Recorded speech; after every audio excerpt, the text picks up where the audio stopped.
What is your idea about the concept of helicopter money? Helicopter money ये term सबसे पहले 1969 में Nobel prize winning economist Milton Friedman ने use किया था। हेलीकॉप्टर मनी एक अनकन्वेंशनल मॉनेटरी पॉलिसी टूल है।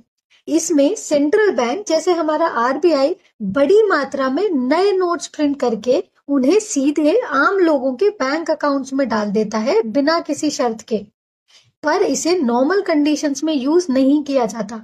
ये एक इमरजेंसी एग्जिट जैसा है जिसे सिर्फ एक्सट्रीम सिचुएशंस में कंसिडर किया जाता है, जैसे डीप रिसेशन, डिप्रेशन, जब इकोनॉमी बहुत बुरी तरह से फंस गई हो, या डिफ्लेशन एंड लिक्विडिटी ट्रैप, जब इंटरेस्ट रेट्स ऑलरेडी जीरो के पास हो और लोग फिर भी खर्च या इन्वेस्ट नहीं कर रहे हो। इसका मकसद है लोगों के हाथ में डायरेक्ट पैसा देकर डिमांड बूस्ट करना ताकि वो खर्च करें और इकोनॉमी फिर से चल पड़े। पर ये क्वांटिटेटिव ईजिंग से अलग है, क्योंकि क्वांटिटेटिव ईजिंग में पैसा बैंक्स को मिलता है, जबकि हेलीकॉप्टर मनी में पैसा डायरेक्ट आम आदमी तक पहुंचता है। इसका सबसे बड़ा डिसएडवांटेज है हाइपर इन्फ्लेशन, भयंकर महंगाई का खतरा।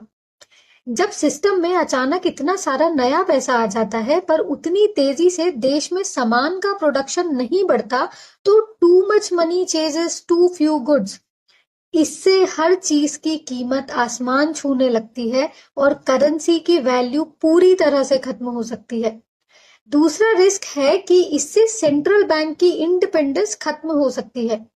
हालांकि प्योर फॉर्म में हेलीकॉप्टर मनी आज तक किसी मेजर इकोनॉमी ने यूज नहीं किया है, पर हिस्ट्री में जर्मनी के वीमर रिपब्लिक और मॉडर्न जिम्बाब्वे इसके सबसे डरावने एग्जाम्पल्स हैं। और हाँ, कोविड-19 पैंडेमिक के दौरान कुछ देशों ने इसके बहुत करीबी वर्जन को यूज किया।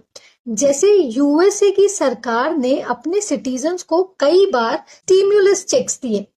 ये पैसा डायरेक्ट उनके बैंक अकाउंट्स में भेजा गया, पर इसमें टेक्निकल फर्क ये था कि ये पैसा यूएस गवर्नमेंट ने उधार यानी बोरोइंग लेकर दिया था, ना कि सेंट्रल बैंक ने किसी एक स्पेसिफिक पर्पस के लिए डायरेक्ट प्रिंट किया था।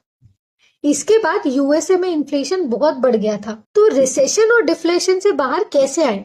The way forward is not this risky tool, बल्कि एक बैलेंस्ड अप्रोच है। इसमें सरकार फिस्कल पॉलिसी जैसे इंफ्रास्ट्रक्चर पर खर्च बढ़ाना और सेंट्रल बैंक मॉनेटरी पॉलिसी जैसे इंटरेस्ट रेट्स कम करना, इनका मिलाकर इस्तेमाल करती है। यही सबसे सस्टेनेबल और टाइम टेस्टेड तरीका है अभी तक।